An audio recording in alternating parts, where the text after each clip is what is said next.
John Muir Laws, or Jack, as we know and love him, is a nationally recognized and beloved artist, author, naturalist, and educator. He has created, written, and illustrated many outstanding books, including The Laws Guide to the Sierra Nevada, which took him 6 years to create and which includes thousands of illustrations. Many people consider this book to be the Bible of the flora and fauna of that region. Jack is also the author and illustrator of The Laws Guide to Nature Drawing and Journaling, what many of us in this community consider to be our Bible. He has won many awards for his art, his writing, and his teaching, which you can read more about on his website, johnmuirlaws.com. As you heard tonight, my family had a chance meeting with Jack 3 years ago that literally changed our lives forever and for good. I feel deeply indebted to him for the support and time he has given to us, and I'm also so grateful for all the joy that we have shared. Jack is by far one of the most amazing and inspiring teachers I have ever experienced in my life. Is his teaching a talent? I know that's a bad word in this community, but I would say absolutely yes. However, I must also remind you that he has 35 years of practice, of teaching miles on his odometer.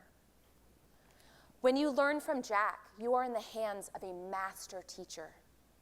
In his speaking and his teaching, he shares his passion for art and nature with an infectious enthusiasm, joy, and humor that is impossible to resist. His teaching is clear, organized, encouraging, inspiring, and empowering. I once heard someone say that learning from Jack is like trying to drink from a fire hose.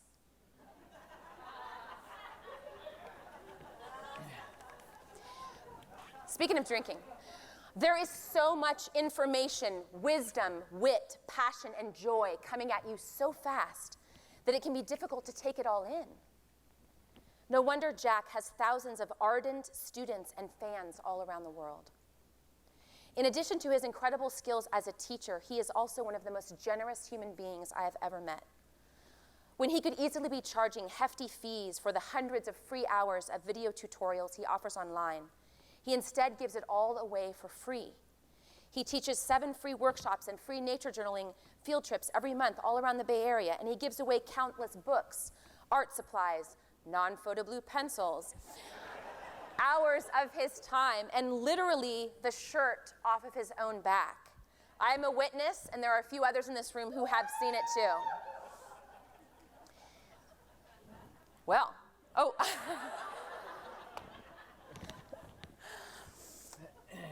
he has dedicated his life to helping people fall in love with nature through the pages of their journal, and therefore want to protect this precious planet that we all share.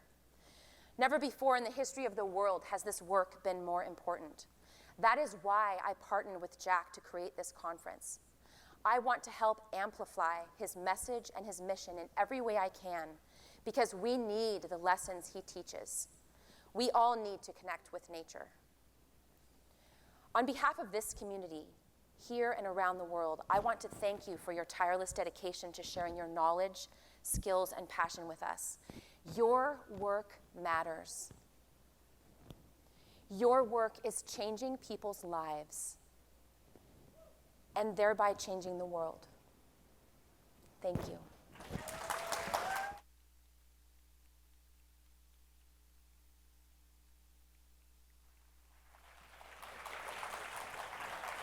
John Muir Laws.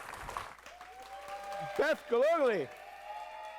So let's take a look at what sort of are the ingredients that kind of go into this. What happens, why nature journaling, why now? Here's my favorite place. Right? So this little blue ball has endless, exquisite beauty and wonder. I decided to show it from the non-traditional angle. This side always gets to be up. And the more that you can stop and stand in awe of it, the more it has to show you. And that's what we've been doing all week here, is learning kind of how to slow ourselves down and stand in that presence. So this is a poem by our beloved Mary Oliver.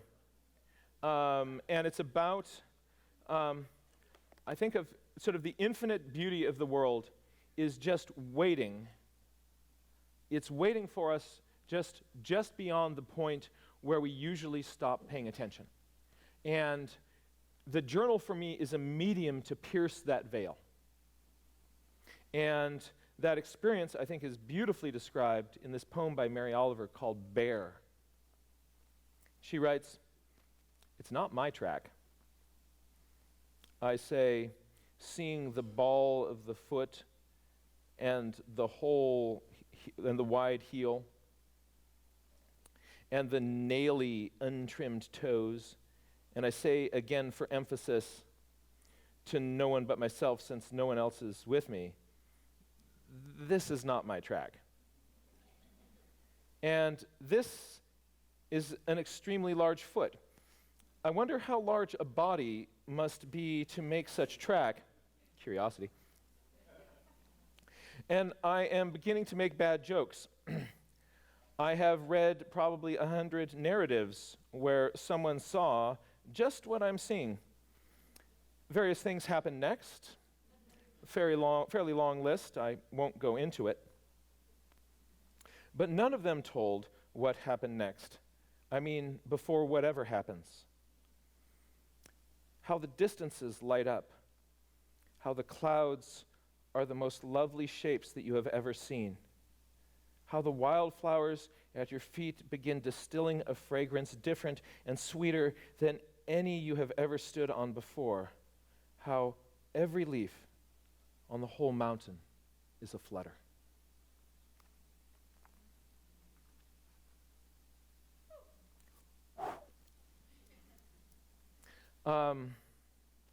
So that's, sometimes we can get through, and for me, that journaling it's something that can kind of get us through to that place where the wonder of the world is there before me, before us, and we can connect with it on that deep and powerful and personal level. But alas, the basic medium that I have to deal with that is this hunk of electric meat, right? So we've got this wad of electric meat between our ears, and as wonderful as the things are that it kind of can seem to do, there are some really profound limitations with this, because this wad of electric meat is extremely expensive. All right? Does anybody know how much of your whole, for people who are at the teacher's workshop, we were like trying to estimate the weight of the fish. What % of your body weight is your brain? Yeah, about. So it's about 2% of your body weight. That's that little sliver up there. But it uses 20% of all the energy in your body. That is it eats 1 out of every 5 burritos. That goes to feed this brain, right? So that's an incredible price to pay. So your body has to kind of deal with this as best it can. And as good as we are at thinking we're great at kind of operating at the world, we have this ability to pay attention, and we have these incredible memories. But the weird thing is, when the neuroscientists get in there, sort of our incredible ability to pay attention and memory turns out to be a myth. It's an illusion. And so let's just take this attention thing for a moment and take a closer look at it. You see, I've got a Hersheys Kiss here. Right? You're like, oh no, not one of these. Yes, one of these. All right? And in just a moment, we're going to hide the Hersheys Kiss under one of these cups, and we're going to shuffle around the cups. And all you have to do is keep your eye on which cup has the Hersheys Kiss in it. All right? Are you ready? On your mark, get set, here we go. All right, pretty good so far. It's in that one, still over there. No, wait, okay, now keep your eye on that one. Where is it going?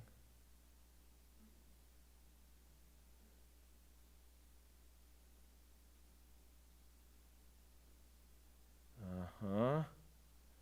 And they're about to stop. Don't worry. Just not yet. Oh, okay. Some symmetry has restored. Which one is it?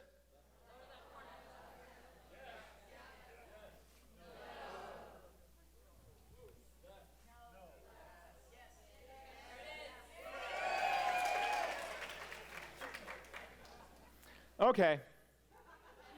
So maybe we are good at observing. Yeah, these things just don't work with nature journalers. But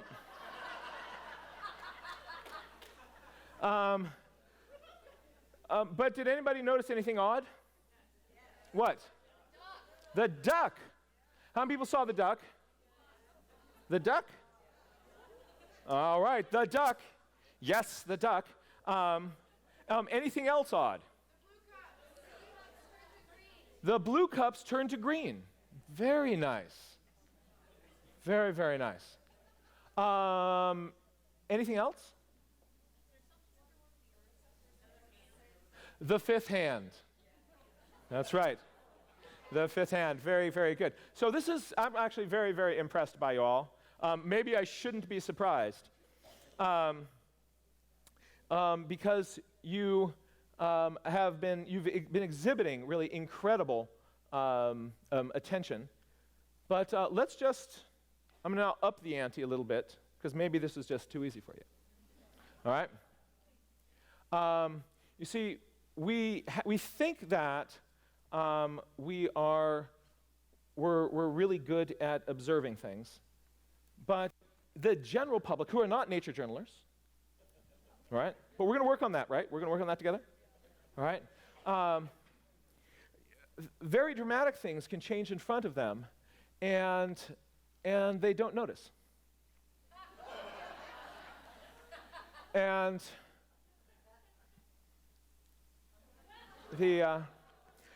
it's what we would like to think that, if I were one of these people, perhaps I would pick up on that subtle difference. But it's interesting. What the research shows is sometimes they get caught. But what it tends to happen, as long as you maintain the sex, the race, and the approximate age, we don't notice. Right? There was. That's right. They didn't catch that. But he was in touch with his feminine side. So this is kind of the standard operating procedure for our brain. If you're saying, like, this is not essential for my survival, it just kind of disappears into the background, right? So just as one more little experiment, I'm going to show you another little video, and this is because I cannot do magic tricks. I actually have a video of a magic trick. And you want to watch what they do and see if you can figure out how it's done, right? Hi, I'm Richard, this is Sarah, and we're going to perform the amazing colour-changing card trick with this blue-backed deck of cards. Now the idea is very simple. I'm just going to spread the cards in front of Sarah and ask her to push any card towards the camera. Right, okay, let's see. I'm going to go for this card here. Okay. Now Sarah could have selected any card at all from the deck, but she selected the card which is now face down on the table. And what I'm going to ask her to do is show us which card she selected. Right, so the card that I chose was in fact The 3 of diamonds. The 3 of diamonds, okay, an excellent choice. That card goes back into the deck. Now I'm just going to spread the cards face up on the table. Do a little click of the fingers, and you'll see that Sarah's card here has now got a blue back. Not particularly surprising. What's slightly more surprising is all of the other cards have got red backs. And that is the amazing colour-changing card trick.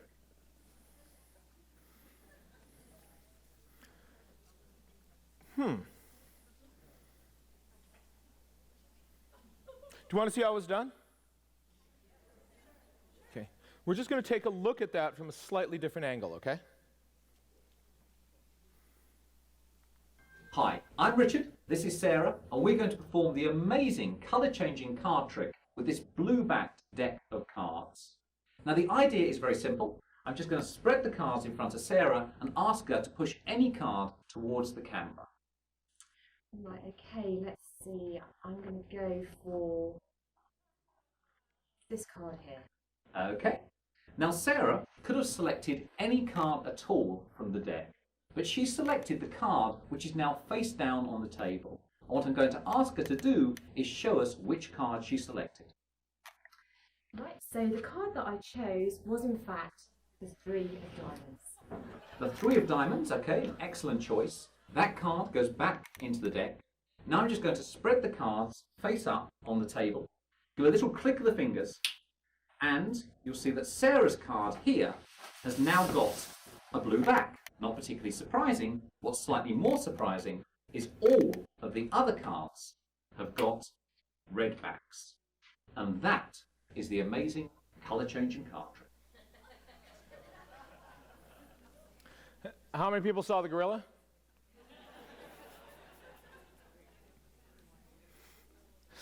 All right. So did I get you?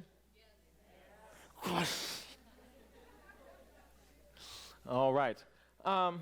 So if your brain sort of figures like this is, your brain basically gets good enough and it stops paying attention. So if your brain can label it, it's just ready to move on. And this kind of just kind of gets you to good enough. Little changes, like the clothes that your speaker is wearing,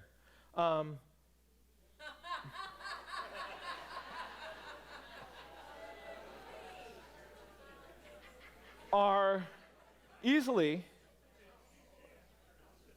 overlooked if it is because it's your brain sort of says like that kind of information that's not essential. That's not what I'm paying attention to. You've got just sort of a limited capacity to pay attention, so you can shine that spotlight. So that's one of this sort of limited ability to focus. That's one challenge that your brain has. The other is our memories.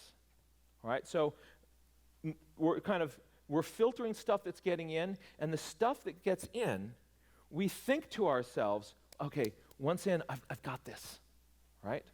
But human memories are just, human memories are terrible things. And I can't say it any better than Billy Collins. So this is, if you're not familiar with Billy Collins because you've been like immersing yourself in Mary Oliver, you got to check this guy out. So this is his poem. He says, "The name of the author is the first to go, followed obediently by the title, the plot, the heartbreaking conclusion, the entire novel, which suddenly becomes one you have never heard of, never read, never even heard of. As if one by one, the memories you used to harbor decided to retire to the southern hemisphere of the brain, to a little fishing village where there are no phones. Long ago, you kissed the names of the 9 muses goodbye and watched the quadratic equation pack its bag. And even now, as you memorize the order of the planets, something else is slipping away.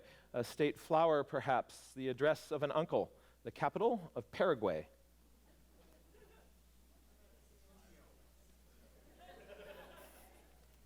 Whatever it is you are struggling to remember, it is not poised on the tip of your tongue, not even lurking in some obscure corner of your spleen.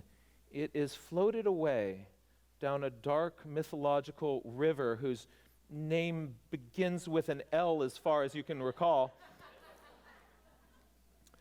Well on your own way to oblivion, you will join those who have even forgotten how to swim and how to ride a bicycle. No wonder you rise in the middle of the night to look up the date of a famous battle in a book on war. No wonder the moon in the window seems to have drifted out of a love poem that you used to know by heart.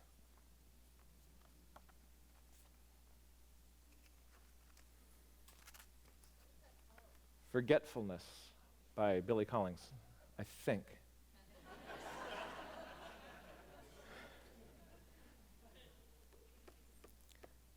So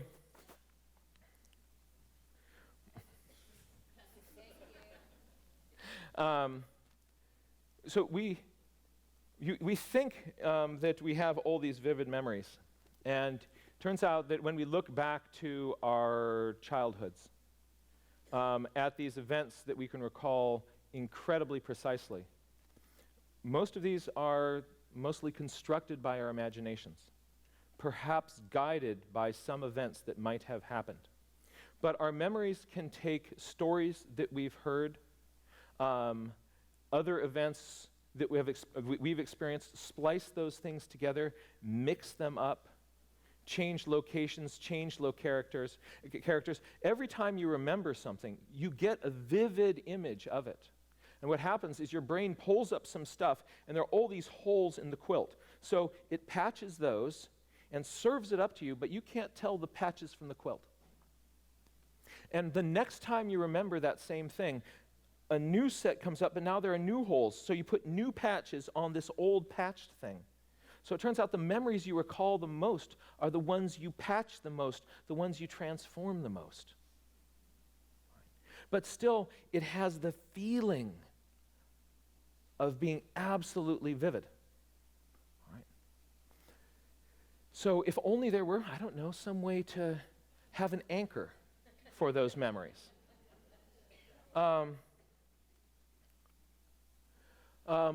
So some of you may be familiar with Brian Wilson, Hillary Clinton. Both of them became political scandals because for Brian, he remembered being in Iraq. He was in a line of helicopters. The line of helicopters was fired upon by RPGs and ground automatic arms fire. They were forced to land. One of the helicopters was hit.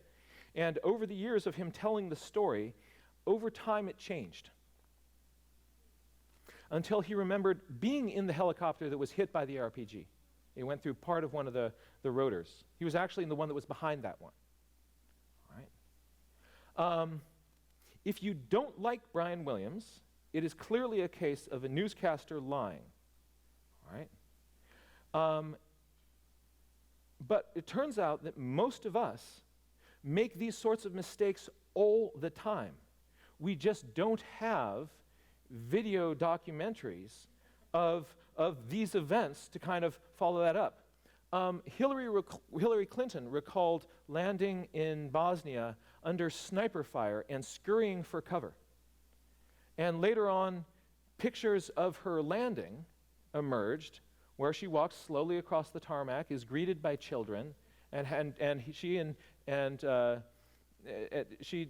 has it's a very pleasant, it's a safe time. If you don't like Hillary Clinton, this is clearly a case of politicians landing. I'm not saying whether it was or it wasn't. It's interesting to note that your opinion of this probably has to do not with your understanding of neuroscience, but with your political leanings, right? But it's quite possible that this was actually her memories evolving. You think like something that dramatic, there's no way that I would forget that. But the data, the research on memory shows us quite to the contrary. Even dramatic personal events dramatically change in our memories over time. And it's just that you don't have a press corps following you around to keep you honest. Has anybody at a Thanksgiving dinner sat there and listened to somebody else tell a story of something that happened to them that happened to you? Right? That story has just been incorporated into the fabric of their narrative, their life. Right? They're not trying to trick you. Right? And this causes discord at Thanksgiving, but it's helpful for us to sort of realize that this is just part of, and I don't know whether these people were lying or not, but it's also important for all of us to know that we, not just them, we are doing this all the time. We are just unaware of it. All right? So that's our brain, all right? But fortunately, there's some good news. There's some good news about your brain. And that is that through time, I'm going to walk over this way. So we're walking. Right? Your brain changes throughout your entire life. We used to think that your brain would grow until some point in adolescence and then stop. And then depending on how much partying you were doing, it would start to kind of fall apart, right? And so the brain you have, that's the brain you have, and I'm sorry, that's what you're stuck with, right? Oh no. Your brain constantly changes throughout your life depending on the work that you do. So it's not the brain that you are given, the brain that you are born with. It is the brain that you make by the work that you do. Because this brain changes in response to repetition with effort. So what you do changes the shape of your brain. Right? So this is incredibly powerful. And it's really important for all of us as journalists and as journalers. Sorry, Brian Williams. As journalers, to be aware of. It's also for all the educators in this room. This is something that we have to completely embed in our teaching, because we live in a culture that is all about the idea of talent and gifts. That there's some people who have these magical special abilities. They've got this, you got this ability to draw. That's just so great. What a magical gift you have. You're just yo-yo ma. You're just lucky to be able to play so well. No, turns out the guy practices a lot, right? A lot.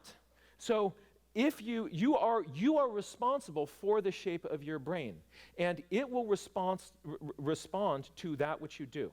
So if you feel inspired to do a bunch of drawing on the heels of this conference, and your level of drawing goes up, you're going to see your ability to see something and have that come down on the paper, go, right? It's in direct response to the pencil miles that you do. That idea is called the growth mindset. And if you have a growth mindset, right, it makes sense to put work into difficult things. You see, that's worthwhile. I'm going to put some work into that. Instead of going, oh, gee, I can't do that. Gee, I wish I could, all right? You realize that's the potential of your brain. And you get to control what it does. It's a huge responsibility, but it's also an incredible gift. So apply that to thinking about nature journaling. Right? At the start of this summer, I said, I'm going to see if I can change the way my handwriting looks. So my daughters had these little workbooks, and they were doing these handwriting things, so I got a little workbook and a book on how to do handwriting, and we would sit at the table together in Rwanda, and in the morning, we would work on our letters. Right? And by the end of the summer, right, I can make letters with prettier shapes. Right? Because I put in some reps. It didn't take much. It took about 15 minutes in the morning for about 3 days a week, 4 days a week for about 7 weeks. And I saw a significant change in my handwriting. Right? So I did things, it changed my brain. All right? And you can apply this to whatever it is that you want to do. All right? You want to draw better? You want to hit those landscapes? I think I'd like to do this. All right? You can do it if you do it. All right? In the last 3 years, Fiona's filled 20 journals. That's why she's journaling the way that she is right now. All right? It's those pencil miles. So give yourself the room to do it, but know that by doing that, there is evidence, there's data behind it, your brain will change. You have to believe that. You put that effort in, it will change. You can do this. Right? There's lots of interesting research on this. One of my favorite things is the Juggling study. They took a bunch of, well, it's always college undergraduates, right? The guinea pigs for every psychological experience. But the most researched group of people on the earth are white college undergraduates. So they took this group and they taught them to juggle over about 3 weeks. And during that time, they did fMRIs before, during, and after, and they could watch the parts of the brain that were involved in that growing larger and denser over that time. So it happens fast. If you start putting in those reps, your brain physically changes its shape. And it's all hidden inside your skull, so you don't see it, but it's in there changing. Your brain has changed its shape over the last several days because of all these new connections that you're making. You're physically laying down new neurons in there. And this is incredibly exciting. It's really, really, really fun to have control over your brain. It's your own hunk of electric meat, and you can do with it whatever you want. So get your game on. Woo! All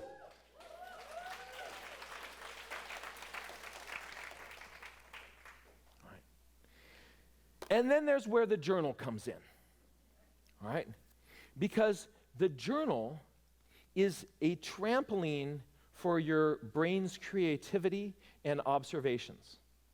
So how do I make the connection between this and this world out there?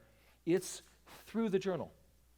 All right? Because when I stop and I sit down and I start to observe something, I have to look again, and I have to look again. And I have to look at the things that I don't know instead of just the things that I do. So I'm not just going to kind of confirm, yep, it has that leaf. Now I have to go, I really don't know what's the different distance between this leaf and this leaf and this mint. I have to actually look at that mint.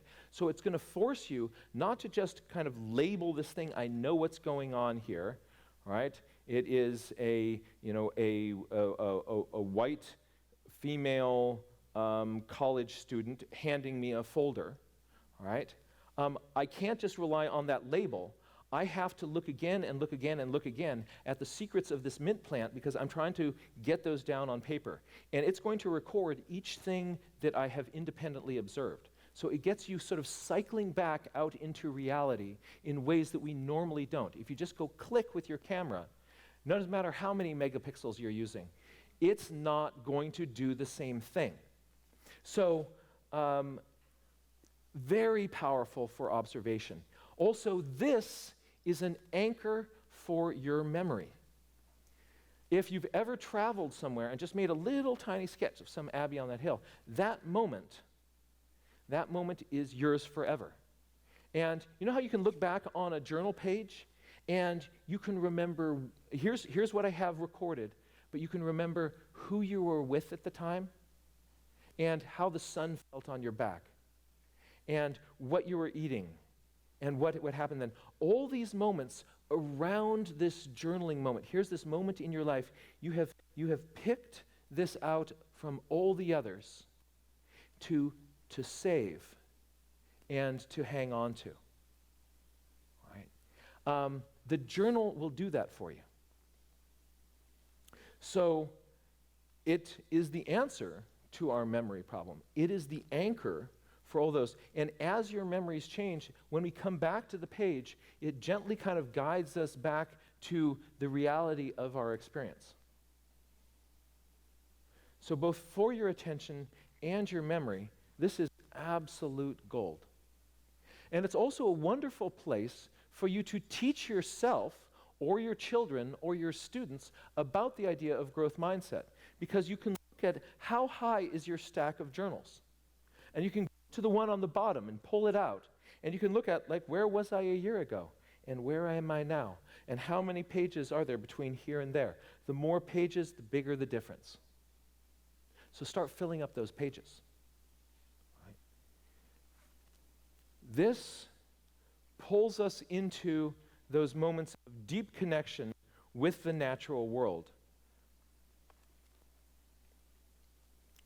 So I started thinking, could I come up with a little punch list for kind of being an awesome nature journaler, what are things that I want to do to be a really good nature journaler?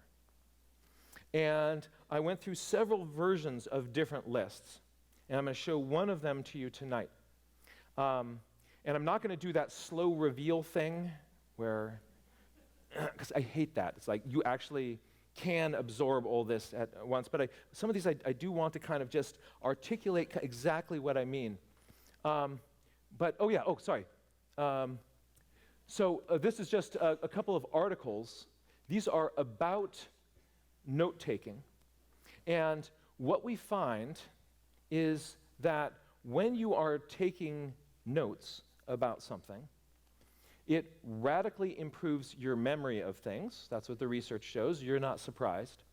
And the more that it is sort of in a non-linear fashion, so just sort of getting in there and kind of writing notes, lines, that technique of taking notes actually tends to be the type of notes that gives you kind of the least benefit. The more that you create context and relationships between things on the page, the more that those are incorporated into your notes, the more powerfully this helps people learn.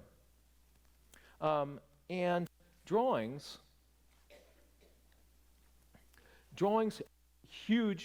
have a huge impact on how we remember as well. I encourage people to use words, pictures, and numbers in your journal. And the research is really interesting on this.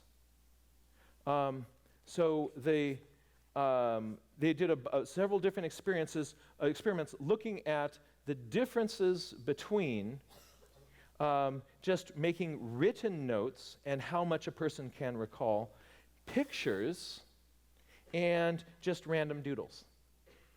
And sometimes those random doodles do pretty darn good. But just notice that those pictures have a very, very powerful effect on your memory. Those pictures force you to pay attention in ways that you normally wouldn't. So when you are making a little drawing of something, you are activating your brain in significant and profound ways. And that just motivates you I think I'm going to draw even more. And it doesn't matter whether those are pretty pictures or not. And the part of the discussion in this, it's not that writing is therefore bad. No. It's writing is fundamentally different than drawing. So the writing engages different parts of your brain than the drawing does. So if you're just doing this, you get that.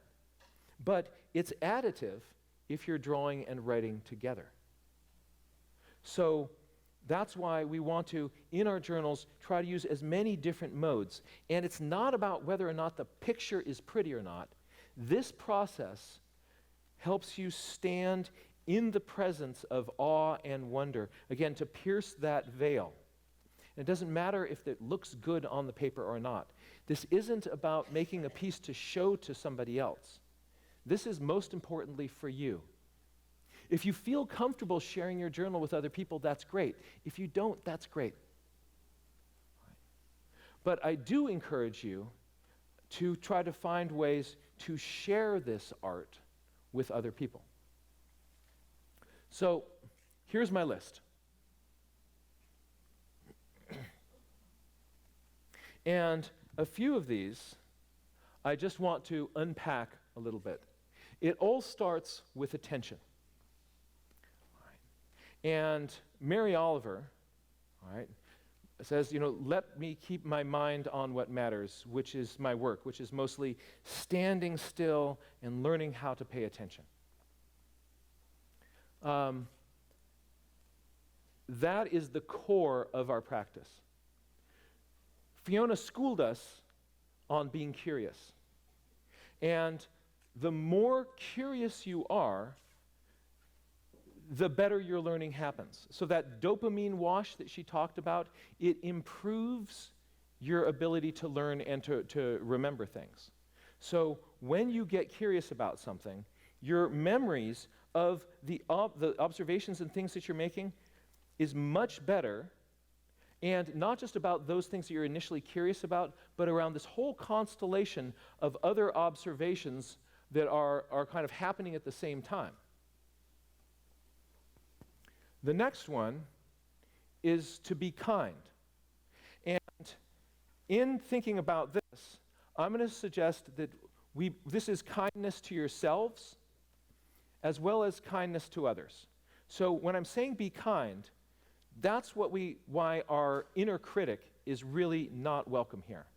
The inner critic is going to tear you down and tell you you're not worthy, you can't do this. Right? When you hear that voice, right, it's trying to get between you and this process.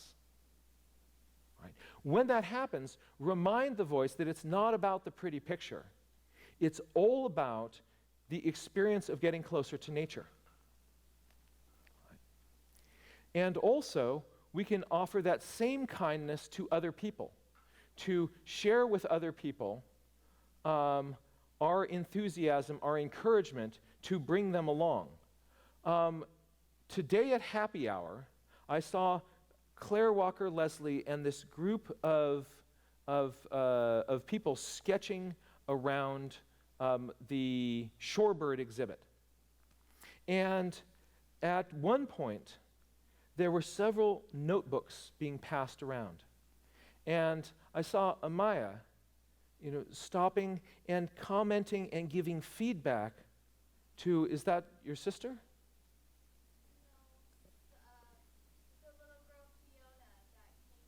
Mm-hmm.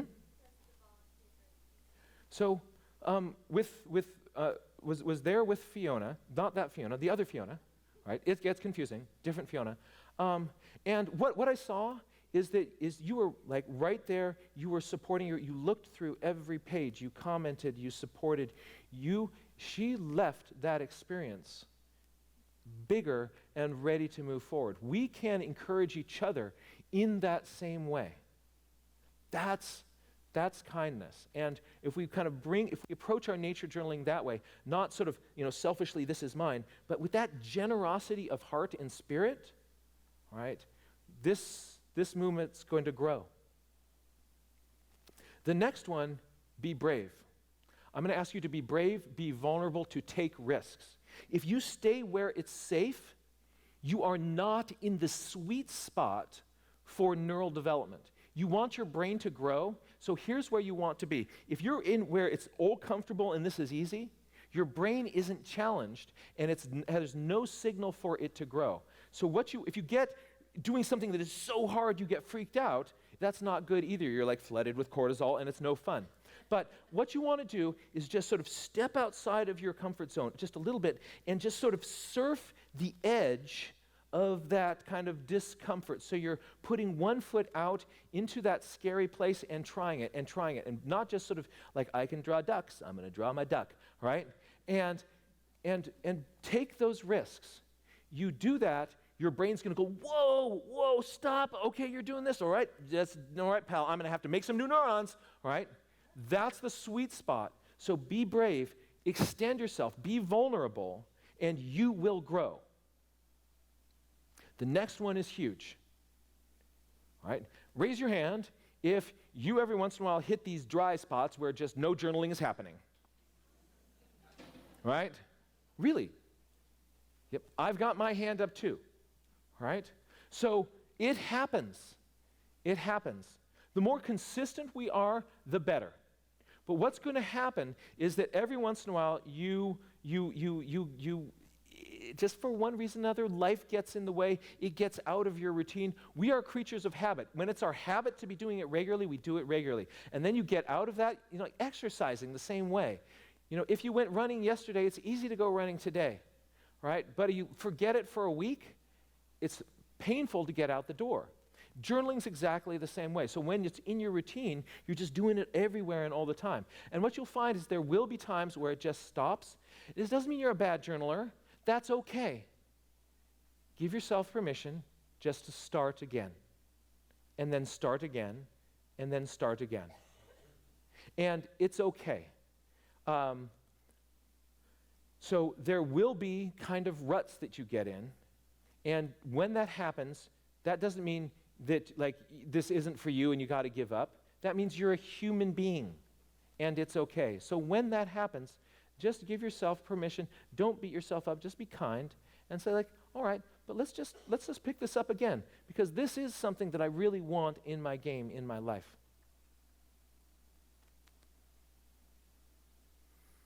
And the next one about sharing brings me to environmental volunteers. All right? So you know how much you learned by looking at other people's journals? Having those journals out on the table, you could scavenge all these great ideas. So sharing journals is a really important part of this. When you can take other people's ideas, when you give other people your ideas, what makes you a good journaler, if somebody likes what you do, all right, then show them your best techniques. Say, oh, you like that? Here's what I did. I used this pen over here and did that and like that, and it was just like that, and oh man, that's really cool. I can do that too. Yes, you can do that too. All right? So it is not a zero-sum game. It is the more we are all doing this, the better, the better, the better. And also when you can take somebody else's idea, they share it with you, that is going to make your game better. All right? And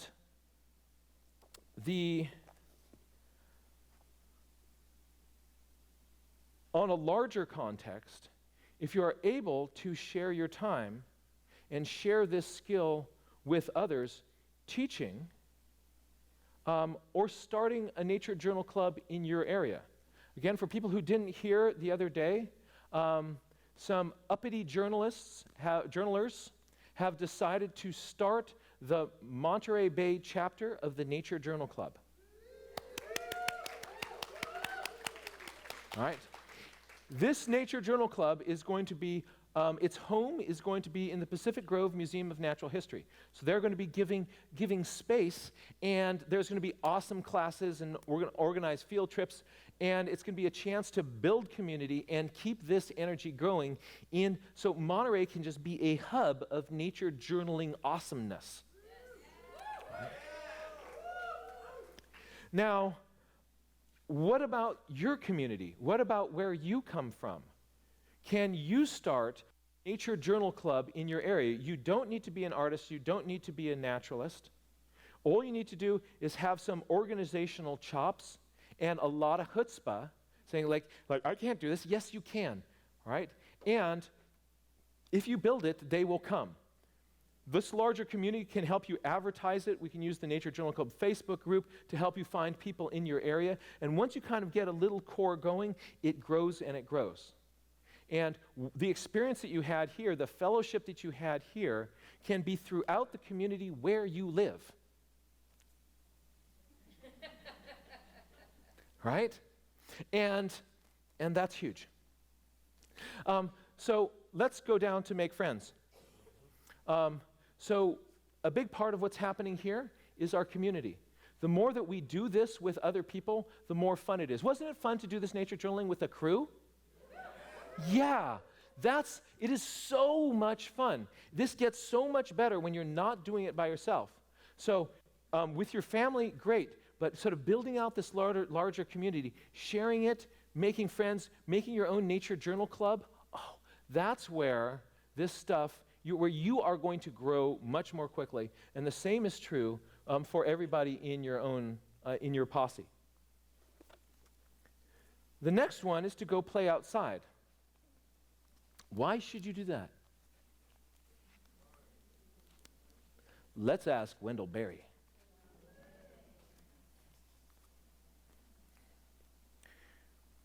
When despair for the world grows in me, and I wake in the night at the least sound in fear of what my life or my children's lives may be, I go and lie down where the wood drake rests in his beauty on the water, and the great heron feeds. I come into the peace of wild things, who do not tax their lives with forethought or grief. I come into the presence of still water, and I feel above me the day-blind stars waiting for the light. For a time, I rest in the grace of the world and am free.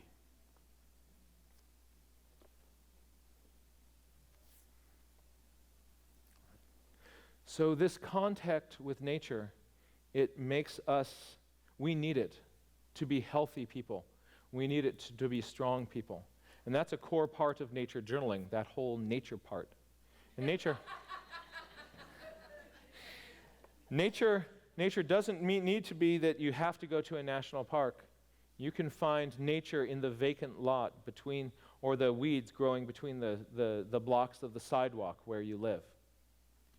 But intentionally spending time as you can among green places, spending that time with your family, makes us better people, calms our bodies, renews our spirit, and strengthens us.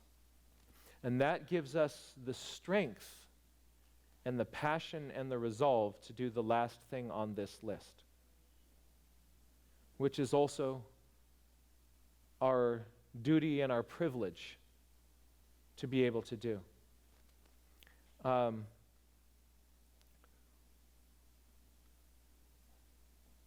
Right now, the world needs this kind of love, this kind of energy. The way you look at the world with that intensity and that passion, with the extreme focused attention of a nature journaler, it fundamentally changes who you are.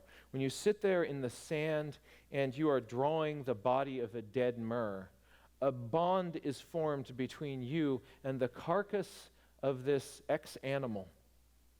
Right? It no longer just becomes an it sitting there in the sand because of your patient attention. And that bond that forms between you and that dead Muir, it becomes the thou. It goes from it to thou. It becomes special. It becomes something that you wouldn't trample on, something that you wouldn't disrespect, something that you honor. And what it is the very act of your attention forms that bond. I believe that love itself is sustained, compassionate attention. Love is the act of attention. And when we give that focused attention to the natural world, that connects us with it. That attention makes us want to protect the world, makes us want to protect each other, makes us a part of those natural systems that are around us. And so not just for thinking about sort of humans and nature, there's also the same kind of attention when we sort of turn that towards other people around us. When we give that sustained attention to other people, it forever changes our relationship with each other. Right?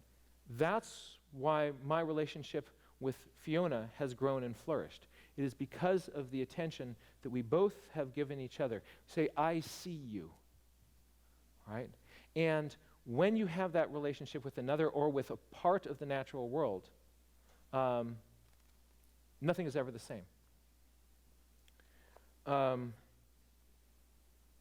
And here's what Thich Nhat Hanh has to say about that. So he says, understanding and love are not two things but one.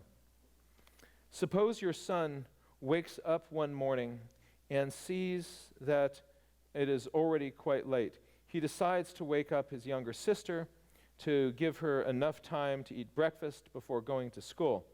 It happens that she is grouchy, and instead of saying, "Thank you for waking me," she says, "Shut up, leave me alone," and kicks him. He will probably get angry, thinking, "I woke her up. Why did she kick me?"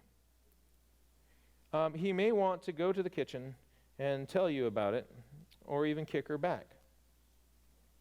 But then he remembers that during the night, his sister coughed a lot, and he realizes that she may be sick. Maybe she behaved so meanly because she has a cold. At that moment, he understands, and he is not angry at all anymore. When you understand, you cannot help but love. You cannot get angry. To develop understanding, you have to practice looking at all living beings with the eyes of compassion.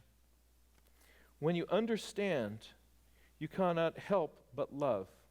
And when you love, you naturally act in a way that can relieve the suffering of others.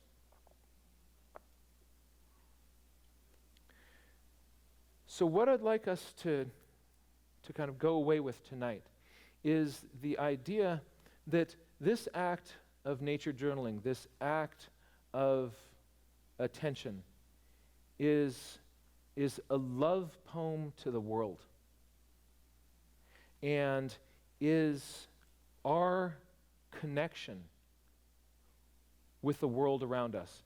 And the more that we understand, the more we are able to act in ways that are appropriate and responsible, both in the way we treat each other and this beautiful earth.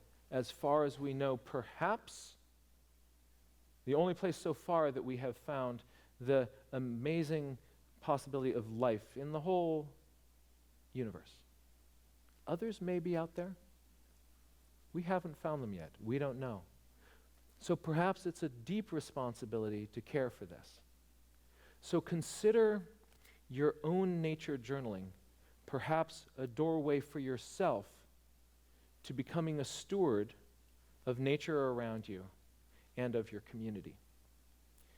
Thank you for what you have done so far. Thank you for what you will do. Thank you for building this community, the love and the generosity that you have shared with each other, the fellowship, and I look forward to seeing the fruits that will come from the friendships, the trust, and the kindness that you have expressed with each other. Let's go forward into this world with joy, with happy hearts, with attention, with mindfulness, compassion, and a lot of extra pages in the back of our book. Thank you very much. Thank you.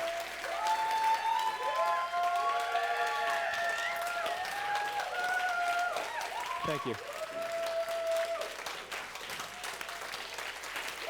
Thank you. Now I want you to turn around and give a hug to somebody standing near you. Now this is going to be weird for all the people out of this area. We Californians are huggers.